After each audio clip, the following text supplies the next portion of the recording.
Good afternoon, everyone. My name is Michelle D'Amico, and I'm the Director of Continuing Education and Public Programs at the NYU SPS Center for Global Affairs, or CGA. I'd like to thank you all for joining us today.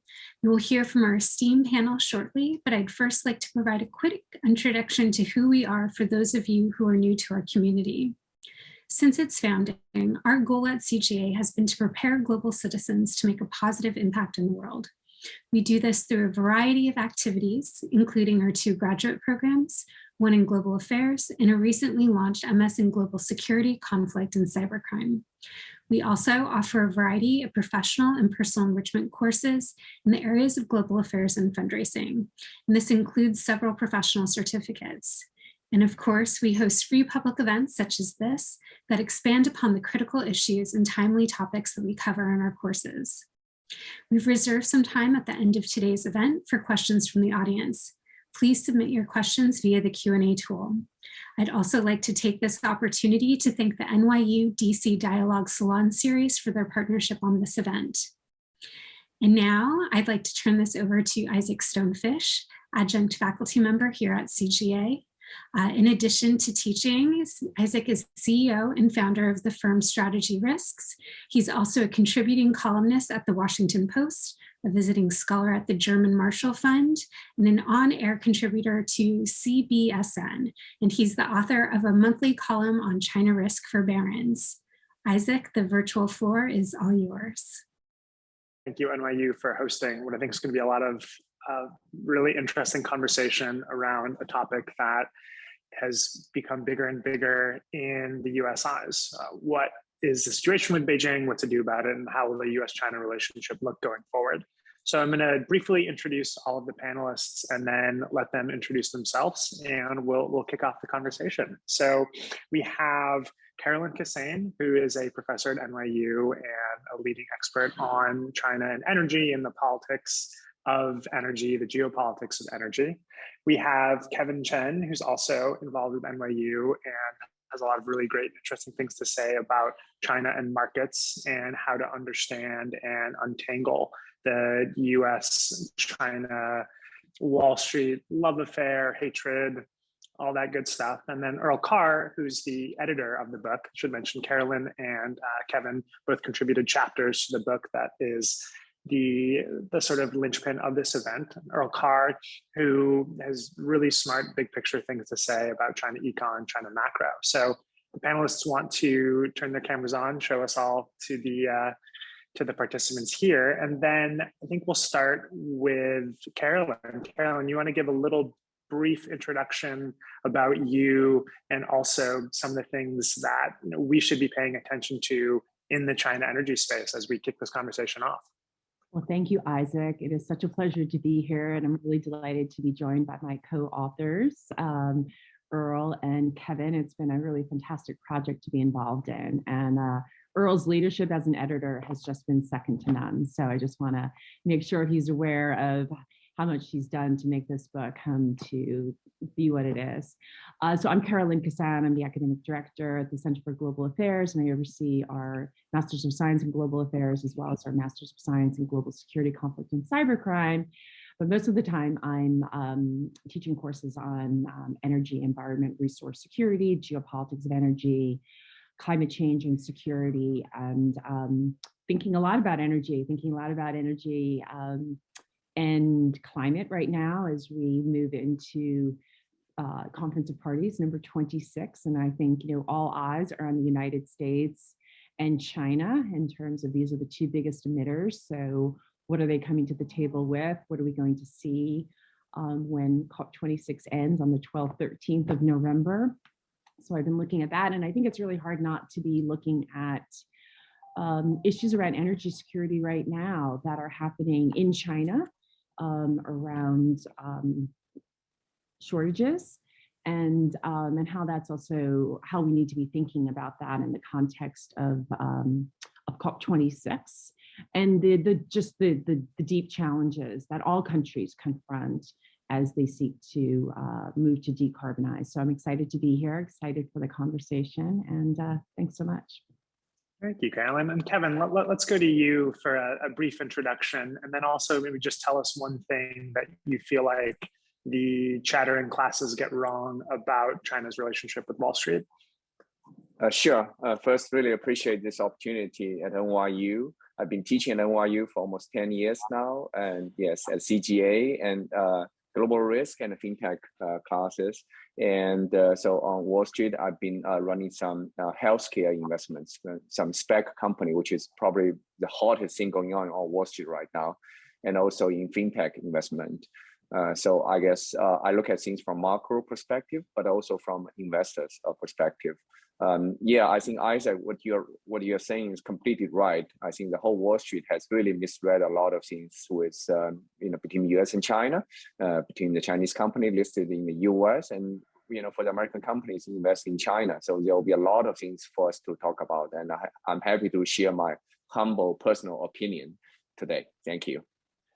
Fantastic. Thank you, Kevin. And I'm going to turn it over to Earl and also ask for the introduction of a poll that we're doing as part of this presentation. So Earl, over to you. If you have anything you want to say about the poll, please go ahead and say that and give us an introduction about yourself. Sure. First and foremost, thank you so much, Isaac, for that very generous introduction. A very special thank you to my special colleagues, Professor Carolyn Kissane, as well as Professor Kevin Chun. When I was pitched on writing a book on China, it can clearly be a very daunting, ask, but I could not think of two more qualified colleagues, such as Carolyn and Kevin, to invite and be along on this journey. When you think about, I like to do a poll because it really helps to set the scene on what people are currently thinking about U.S.-China relations, in all of its manifestations. And so, if our colleagues on the call would, it's a brief, short poll. It's about 4 questions, and so feel free to take and answer the questions. If I could encapsulate, one quintessential point about this book, I think it's critically important is that, there's a fundamental cost when the United States and China cannot cooperate, both to consumers, to nonprofits, to different levels of individuals in society. I think we saw that in particular during the Trump administration with the trade war. And so one of the quintessential points of this book is to really convey the importance of how critically it is important for both the United States and China to be able to collaborate on a host and plethora of multinational and transnational issues. Thank you. Great, thank you, Earl. So I'm gonna kick us off with some questions that'll be both about US and China and domestic China, investing in China, not investing in China. So let's start off with the buzzword common prosperity. And Earl and Kevin, I'm curious to get your thoughts. Do you feel like this is more of a China returning to its Marxist-Leninist roots that arguably never left? Is this more about pushing back on income inequality? Is this about fighting corruption? Is this about another way for implementing or instituting statist corruption? How would you explain to a general audience what common prosperity means for China and also for US investors in China? I'll let the chief economist answer first. Okay, I'll try. Yeah, I guess this is a very tough question, right? First, the common prosperity, the whole idea, I guess, essentially, it's about sharing wealth. Essentially, it's about get the billionaires in China or the very rich to be able to share some of the wealth to the, I guess, the poor part of the society. And I guess there's one good reason for it, because I think post-COVID, the global wealth gap or the inequality really went from bad to worse. And in China, it's equally a big problem.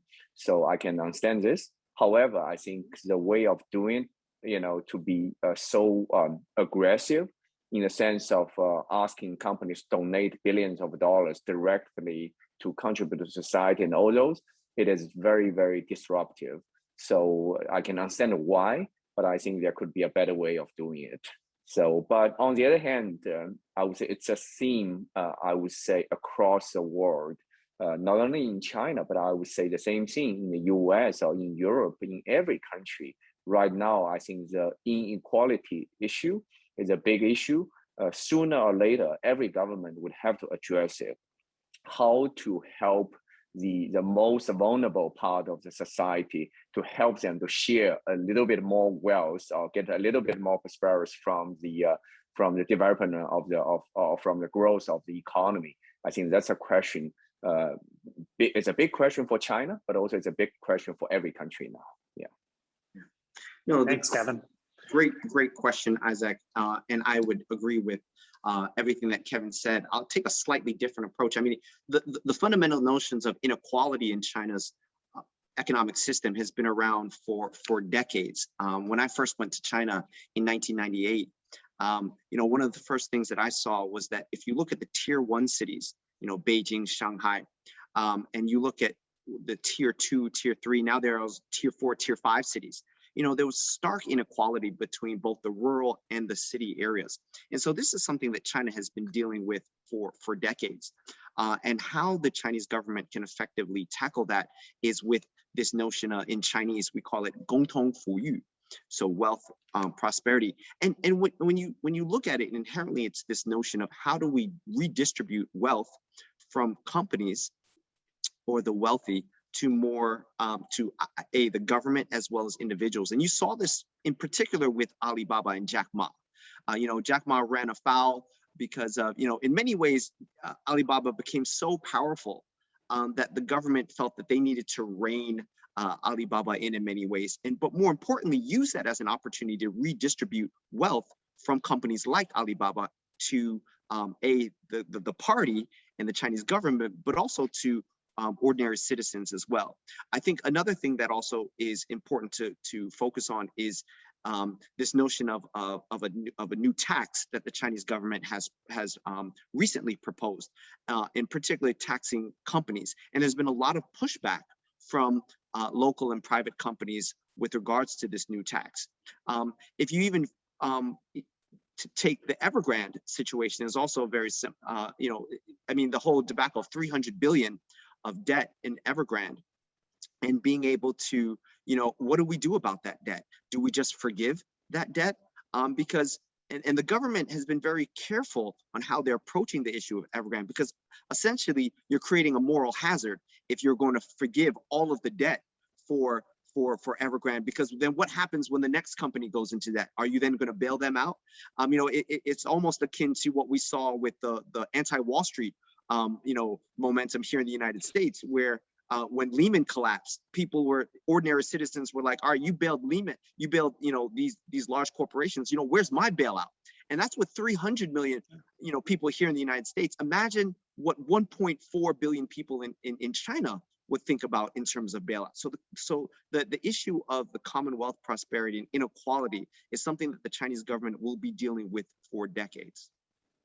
Thanks, Earl. Carolyn, I'm going to get to you in a second as a question I'm really curious to hear your thoughts on. But Earl, you mentioned Evergreen. Kevin, I'd love to hear from you. And maybe your answer would be different today than tomorrow or yesterday as news keeps breaking. But what lessons from a macro perspective do you feel like U.S. investors should take from what's happening with Evergreen and also Beijing's policies around it? Sure. Yeah, Evergreen. I guess there are two parts of this. Number one is the big trend is there's a aging population in China. The total number of working population, labor market actually peaked in 2015. It has been in decline since 2015, and it's expected to decline much further for the next 30 years. So with this, the demographic issue, you got the problem with real estate, right? Real estate cannot grow forever. In particular, when a society has less and less, a working population, and that's a big picture. And on the other hand, I think Wall Street, at least in the past, have been acting like a lot of the economic principles, fundamentals don't apply to China. That you can borrow a lot of money, you can always stimulate and then save the economy. And the Evergreen basically showed that there is a limit of borrowing.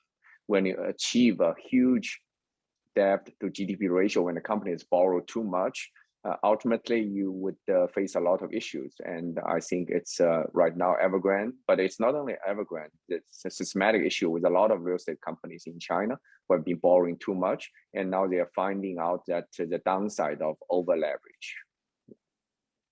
Great. Thank you, Kevin. So Carolyn, there's a big debate in DC about whether or not the US should use carrots or sticks to nudge Beijing in the direction of pushing harder against climate change, especially with all the increase in coal production that we are seeing and we'll expect to see. And I'm curious to hear your thoughts both on what you think the United States is going to do with this, and how powerful will Biden's climate czar, John Kerry, be in these debates, and also what you think is the most effective thing for them to do in terms of fighting climate change. What role should the US play?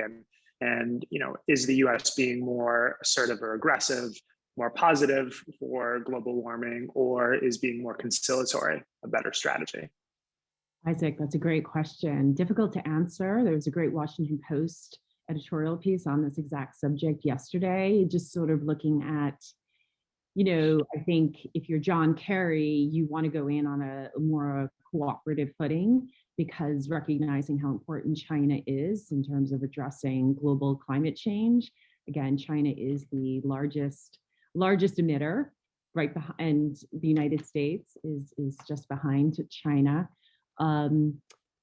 And so there is that desire, I think, to go in similarly to Paris in 2015, when the United States and China did have a cooperative agreement going into the Paris talks. That's not the case going into Glasgow this coming, the end of this week. And I think that if you're Jake Sullivan, Jake Sullivan's position is, we can't sort of turn our eyes against focusing on human rights, focusing on Xinjiang, focusing on trade imbalances and where China maybe doesn't play like the best player in the sandbox. So I think there is a little bit of division within the government as to how to approach China with regards to climate change. I think the United States is also in a hard position, right? Because we're not necessarily going in with maybe the strongest position that we had hoped because of our own political deadlock around getting a climate bill passed. That could happen before the weekend, but I think the Biden administration hoped that there would be some really deep commitments that the United States could go in with, and we are, right? We are committing to net zero electricity by 2035, net zero by 2050.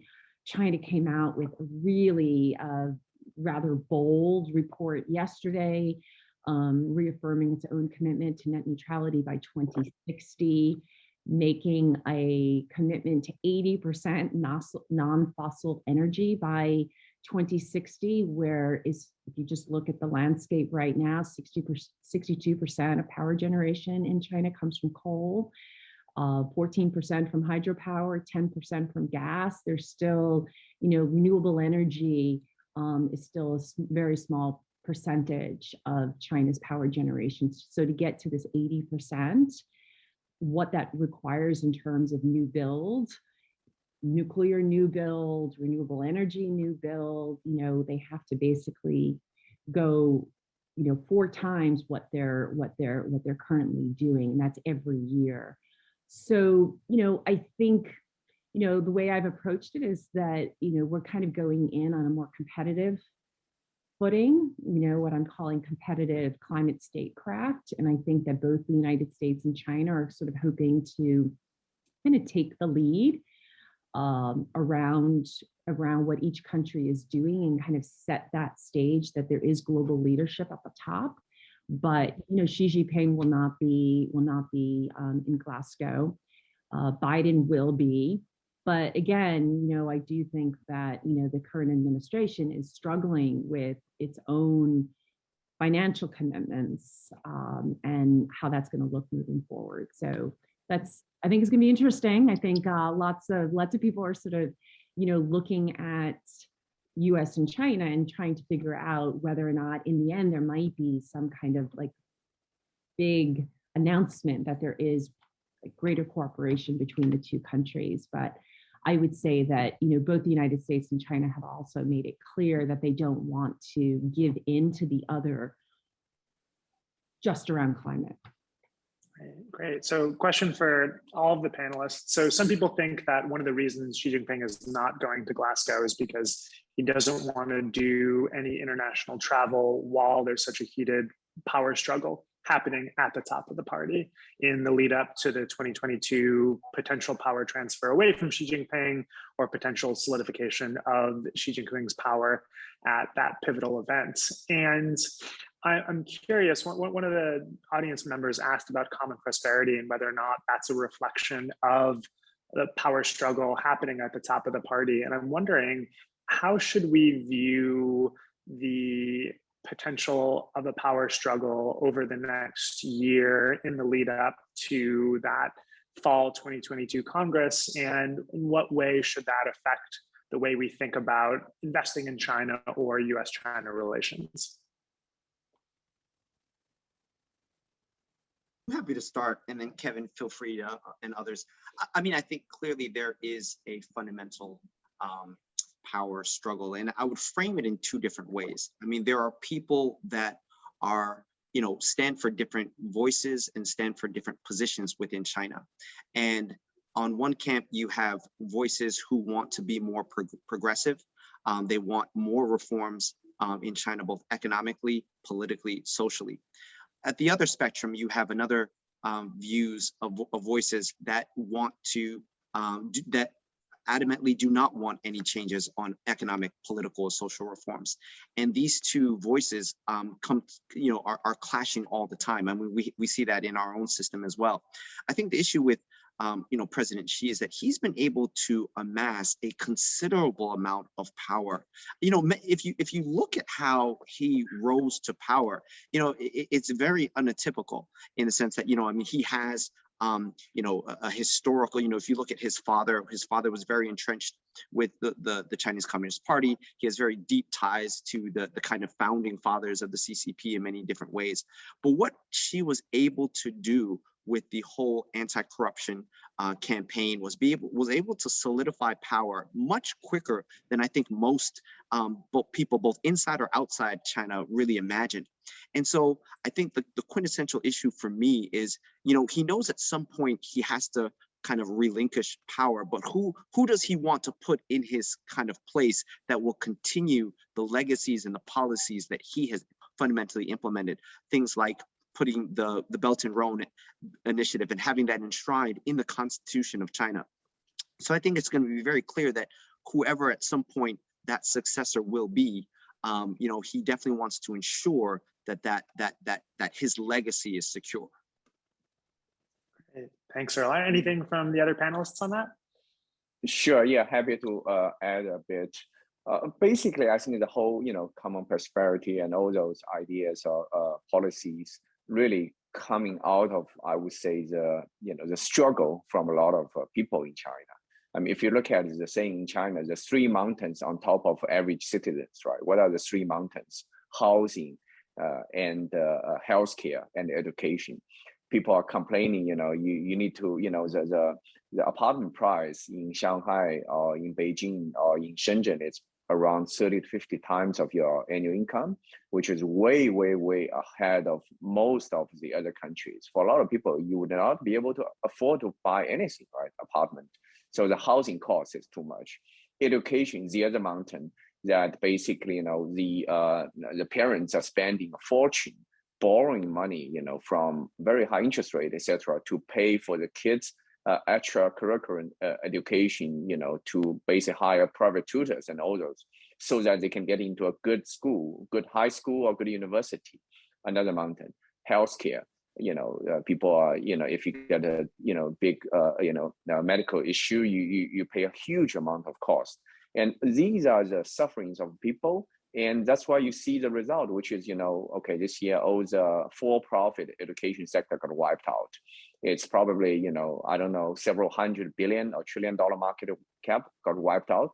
It's a lot of loss for the investors, but also it's a way for the government to show people that we are willing to do something. We're willing to sacrifice one industry to help you to control the cost. Let's say the private for-profit education sector is first one to be wiped out, and real estate. Earl mentioned about Evergreen, but many other real estate companies are in trouble now because of also people are suffering from extreme high housing cost, and in the end, I think all those policies, to some extent, it's a redistribution. It's it's another way of cutting the cake. And if you have some part of society suffering too much, another part of society getting too rich, it's being redistributed.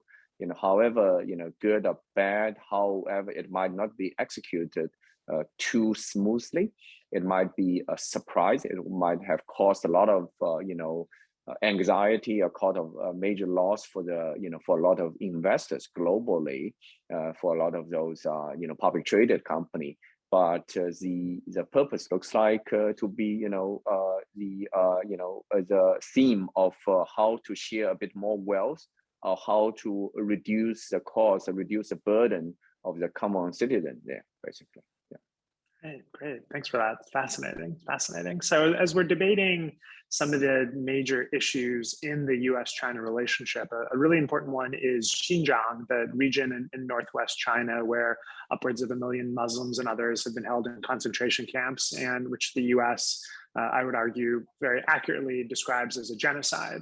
And there's a big debate about what role the US investment community should play, whether or not it's appropriate for US investment funds to invest in companies like Hikvision, which is sanctioned for helping to build the security state in Xinjiang, or whether or not they should partner at all with other sanctioned companies or entities. And I'm wondering, Earl and Kevin, both of you are in the investment world, where do you think the lines should be on the US side? It's always a very difficult question here. Where do you draw the line? Because if you say, well, I'm not going to work with any company that has a presence in Xinjiang, that basically closes off the possibility of working with any state-owned enterprise, because the major ones all have presences there. Some have quite large presences there. And some people argue that that's the right way to go. It's certainly not a mainstream view in Wall Street today. And I'm wondering, with the situation in Xinjiang, where do you think Wall Street should act? It's a great question, Isaac. And being and working on Wall Street, I think that there are two fundamental issues that need to be addressed. Number one, the Trump administration found that trying to work and engage China bilaterally, we saw the fruits of that, particularly on trade sanctions. They came out with a number of strong comments about Xinjiang. But by and large, I think mobilizing the private sector really wasn't on board with any credible teeth. And so I think the Biden administration has taken a fundamentally different kind of approach. And you saw this in particular with the whole situation with H&M in Xinjiang. When the Biden administration came out very strongly in terms of saying, clothing stores like H&M will not sell in China anymore. And there was huge backlash on China, and H&M's app was deleted from China. What you saw was the Biden administration coordinating policy with European countries and companies to be able to have a coordinated approach, so that it wasn't just H&M and the United States, but it was also European countries and allies reiterating that same policy. And I think that we're going to see more of that type of allied approach vis-a-vis Xinjiang or possibly Tibet and other Hong Kong in the future. Yeah, sure. Yeah. Earl spoke very well already. What I can add is for us, we are really focused on the healthcare side investment, and also financial technology fintech side. So to some extent, it's really it's a big issue, but it's not much relevant for us. So that's what I can add. Yeah. Thanks, Kevin. Carolyn, on solar panels and the possibility, or I think for a lot of them, a lot of the raw materials, a lot of the polysilicon comes from Xinjiang, and what impact do you see that on the US green tech market, and how do you think we should be thinking about these issues? Yeah, so I mean, when I think of Xinjiang, I go back to my own graduate school education when I was at Columbia, and I had a professor who was really bringing, this was in the 90s, right?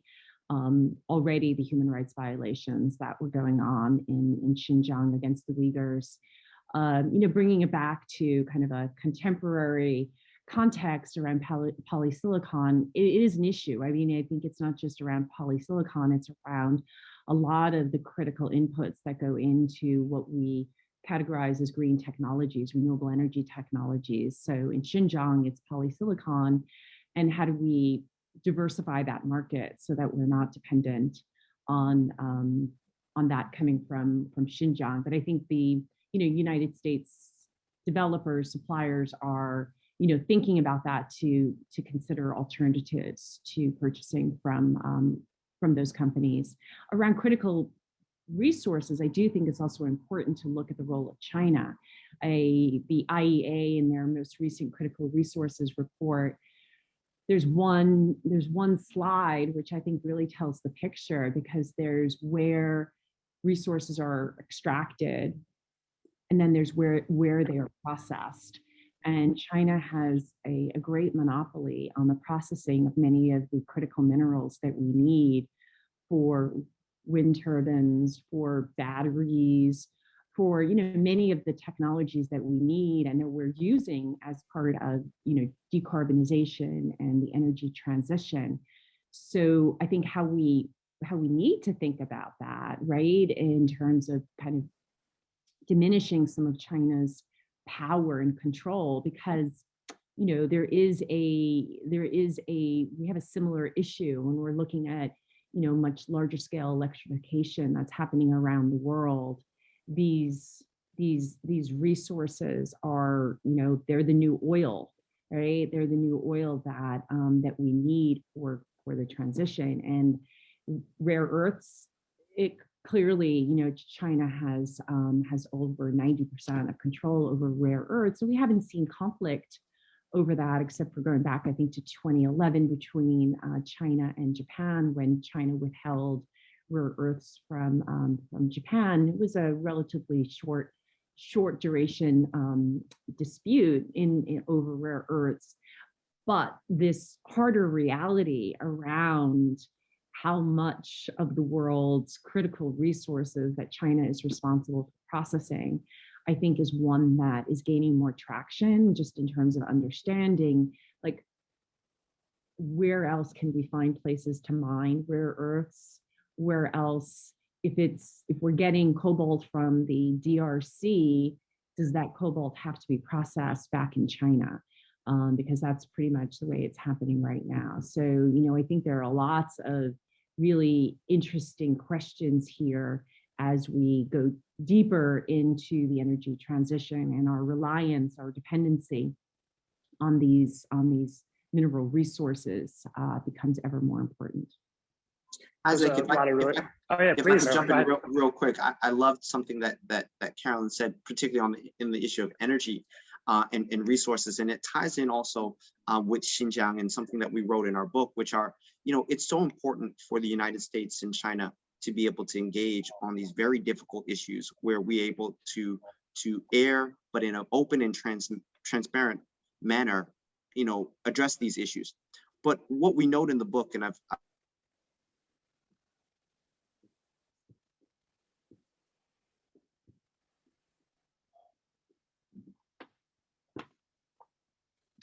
Earl, I think you're muted. Sorry about that. There we go. Thanks.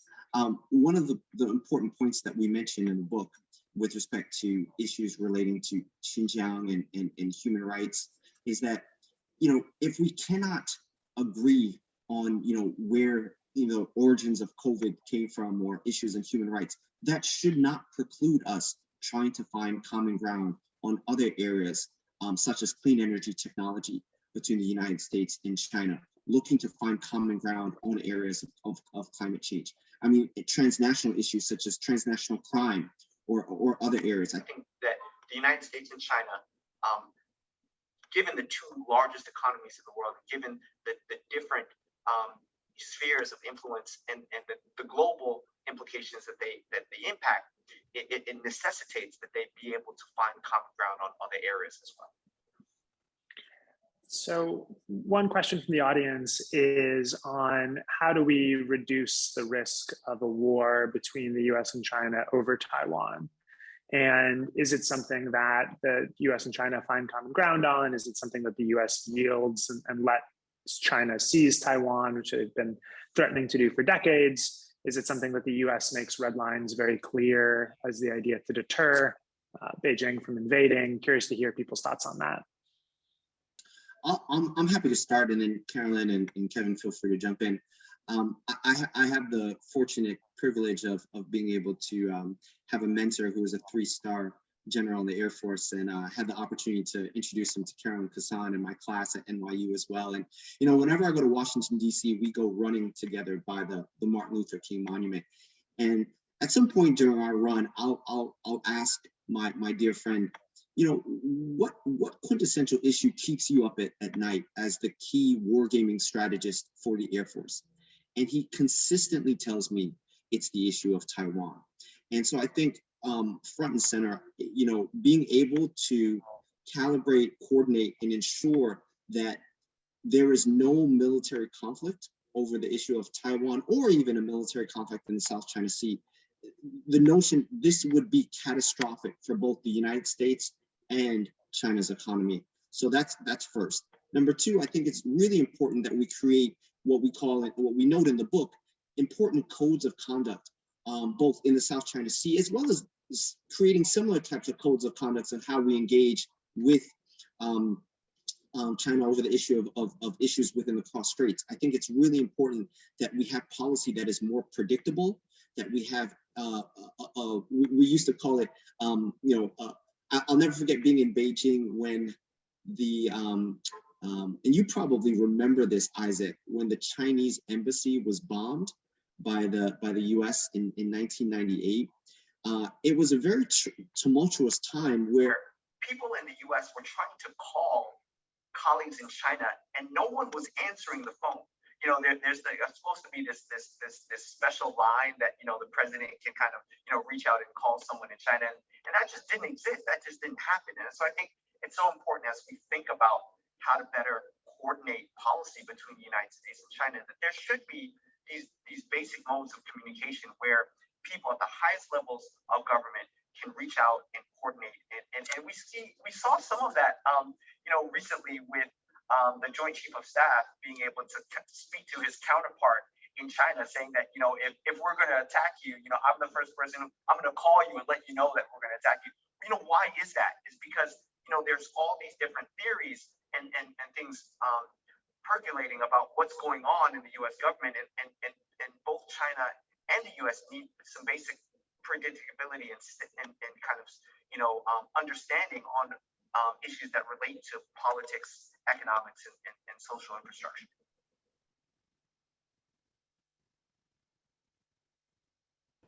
Now you're on mute. Oh, I'm on mute. I was saying you have a lot more optimistic view of the relationship than I do. There's a question in the audience about the digital yuan, how far along that is, and you know, I'll add to that. Is that a threat to U.S. dollar hegemony or not? Kevin, do you want to start with this? Sure. Yeah. You know, I'm not very familiar with the digital yen projects, but what I understand is that what I've noticed that is that digital yen has been in trial in China. It has been rolled out, and there have been, you know, some merchants are able to take the payment. But on the other hand, you know, it's a very different you know, cryptocurrency versus Bitcoin or any other currency. And also as a reminder, you know, all the other cryptocurrencies are banned in China now. So there's no Bitcoin, nothing, any other choice. So it's only digital yen. But on the other hand, you know, yen as a currency itself is not a free floating currency. So I would be surprised to see a yen, a digital yen, either way would impact the U.S. dollar's dominant position right now, because both are really not easily convertible. Maybe down the road in 10, 20 years, maybe, but I don't see any major risk here for the near future. Yeah, I'll just add on. I think that the broader implications of the digital yuan currency is that it is currently being tested in cities like Shenzhen, Shanghai, and Beijing. And if you look and compare the digital currency in China versus digital currency in the United States and other countries, no other major power is as far along with a home-grain digital currency as China. So I think in my mind, that is the fundamental key takeaway in terms of the digital currency. China wants to be able to develop this kind of technology, but at the same time, it wants to keep reins on being able to control that digital currency. And as Kevin noted, they made it very clear that aspects such as cryptocurrency will be outlined, will not be allowed in China, and that's been a very consistent policy. They've wavered at different times. But currently now they've made it very clear that cryptocurrency will not be allowed. Great. So another question from the audience about what Biden's overall China strategy is. How does that differ from Trump's, and where are we going to see that going forward? And I think this is a good chance for any of the panelists to speak on this in a very broad fashion. What do you see Biden doing? The book is about from Trump to Biden. What is Biden doing that's different from Trump, and in what ways would you say that's positive or negative? Carolyn, would you like to start? Sure. Yeah. No, I think one of the most interesting things is that on so many fronts, right? We had this, this deep difference between Trump and Biden, and then around almost all policies, except when it came to China. And around China, we saw sort of more of a continuation of some of the similar rhetoric, the trade war rhetoric, the threat rhetoric around China, that I think seems like it's more of a continuation. And even with, again, sort of going back and repeating what I said earlier, even around climate, which is a major priority for the United States, for the world, that there's still a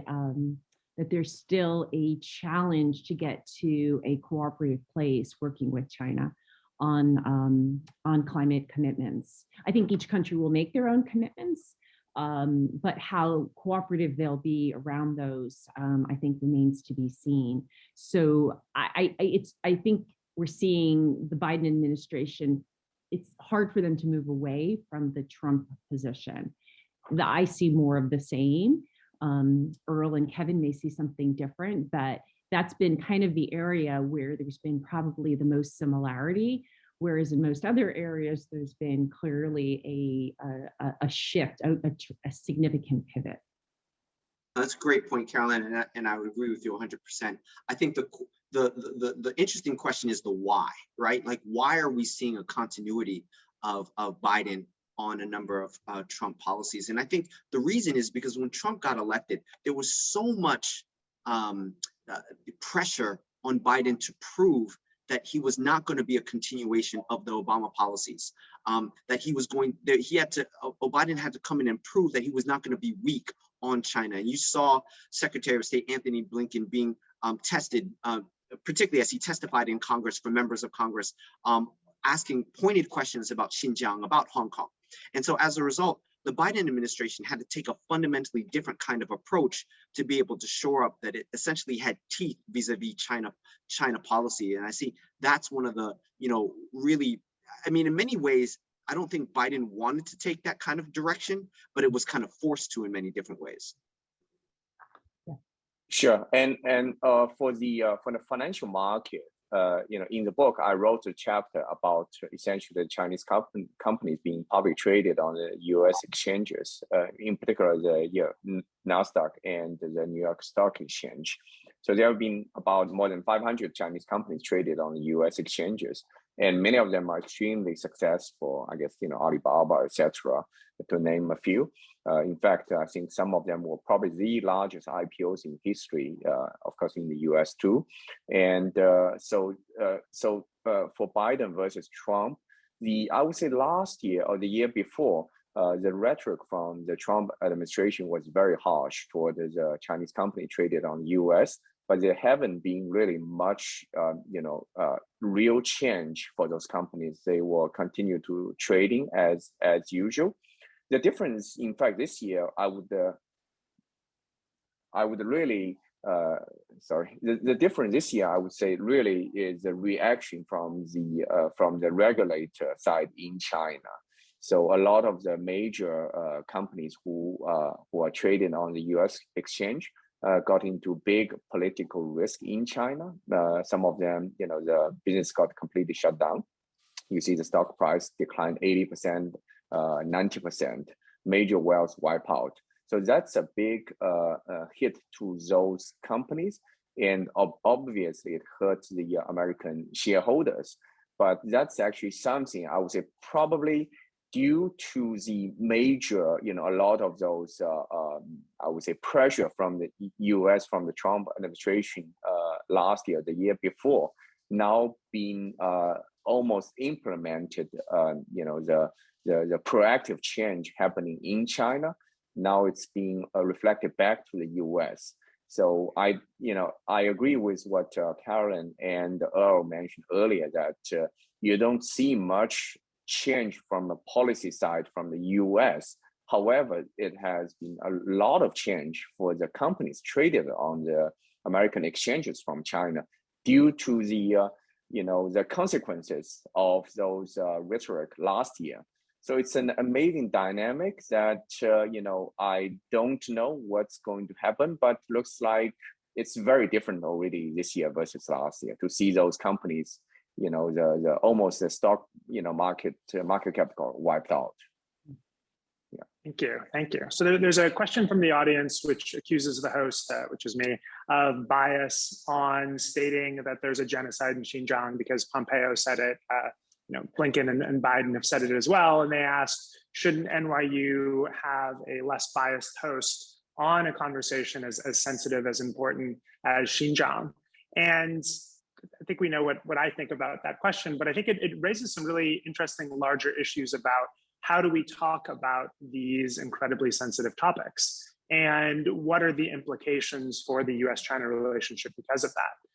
Because Beijing is committing genocide, or because Beijing is arguably committing genocide, if people still believe there's a debate, what does that mean about how the US and China should discuss various issues? And with other incredibly sensitive issues, the possibility of Beijing seizing Taiwan, the possibility of the US trying to destabilize China's leadership, or trying to actively contain China or push for the collapse of the Communist Party. What do the panelists think is a good way to have these conversations publicly so that we can discuss them and learn more about what other people think about them? I'm happy to jump in first. Carolyn, did you want to start? Go ahead and I'll follow up. Okay, sure. It's a great question, and I'm glad that we amongst friends and colleagues, that we can have a very open and honest conversation about this. Being half Chinese, ethnically Chinese, I've had the privilege to go and travel to Xinjiang, and I have friends there, and I'm married to a Taiwanese, but I grew up in New York City.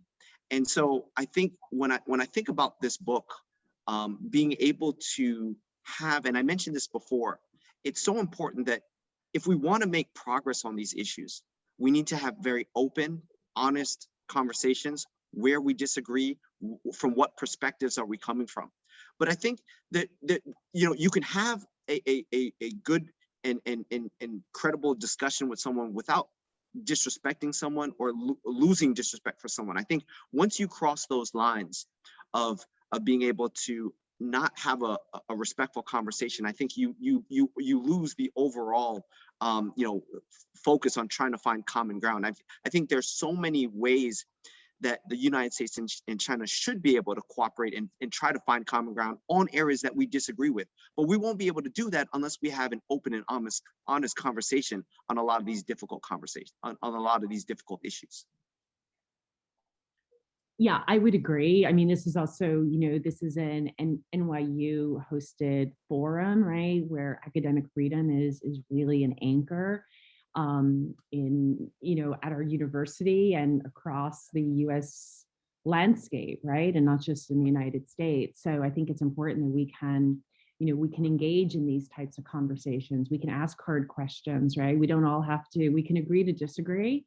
But I think if we decided to just put them under the rug and not confront them, I think we would be doing a disservice to the audience and being a disservice to ourselves as scholars and as teachers, right? That we can have these hard conversations.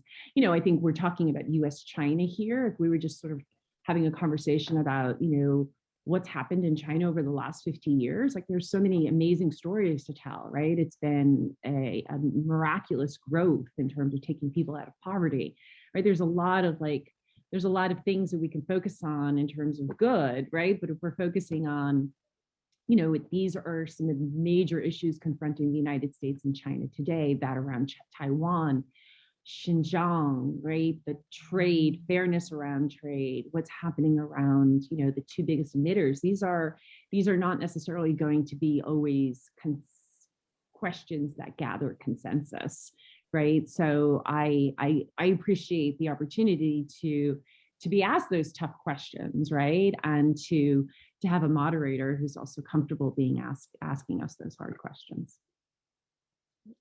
Thank you. So there's another question from the audience about the anti-CCP views in DC.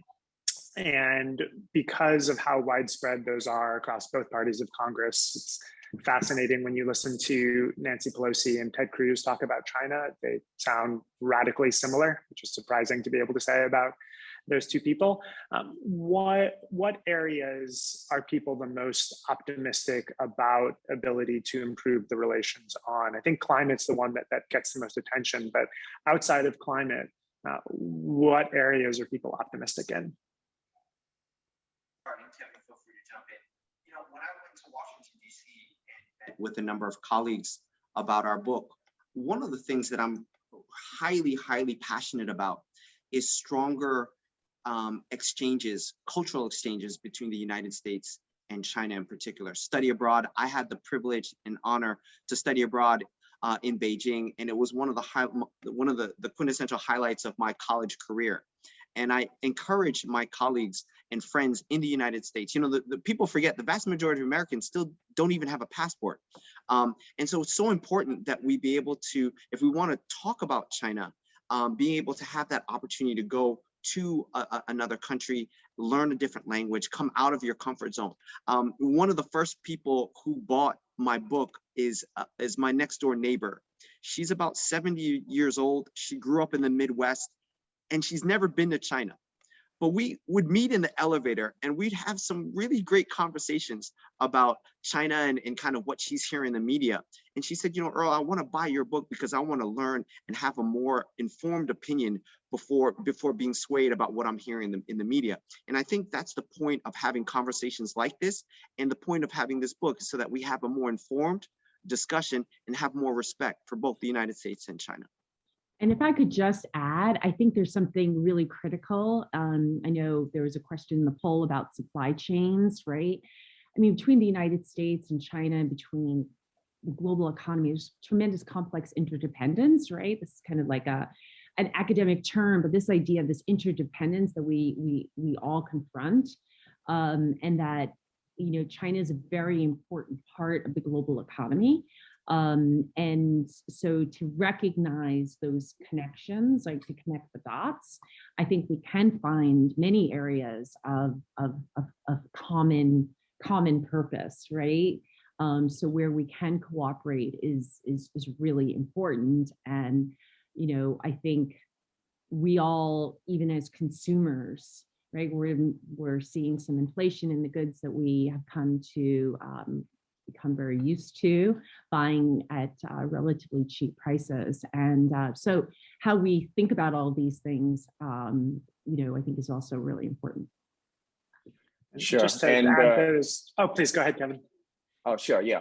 So to add to what Carolyn and Earl said, so Isaac, I tend to agree with your near-term view, which is a bit more pessimistic. I think there are a lot of challenges between U.S. and China.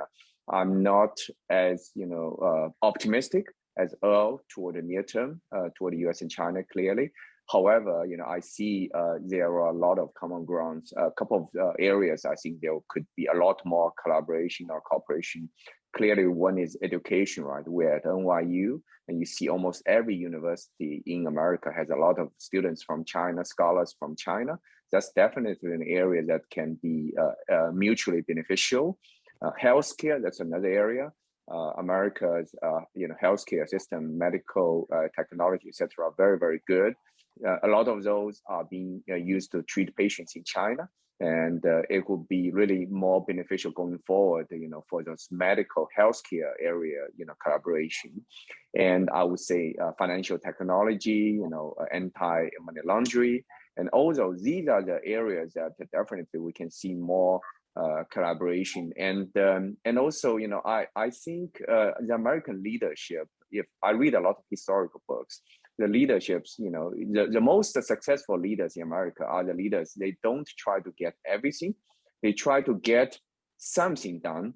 And whenever there's a kind of, you can't get everything, right? You can't make China to be like another America. It's not possible.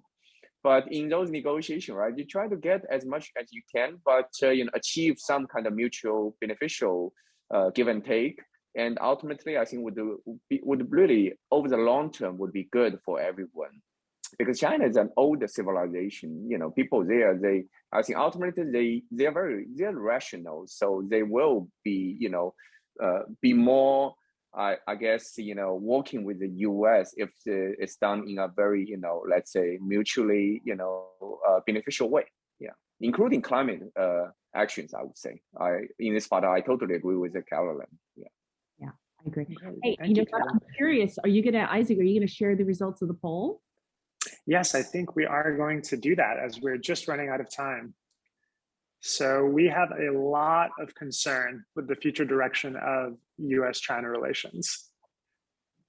And I think everyone can see that on their screen, right? So I don't know if I want to say I hope this makes people less concerned. I tend to agree that some concern is good. Perhaps a lot of concern is good, but I do hope at least that allowed people to get better informed about the particular details that we're dealing with. And I'm really glad that we have these three really smart, really sharp panelists discussing these issues and breaking them down for us. So I want to thank everyone for taking the time today. I want to thank NYU for hosting. I want to thank the audience for the great questions. Apologize, there's a lot of good questions we didn't get time to go through. And hope everyone keeps talking and thinking about these things. So thank you, everyone.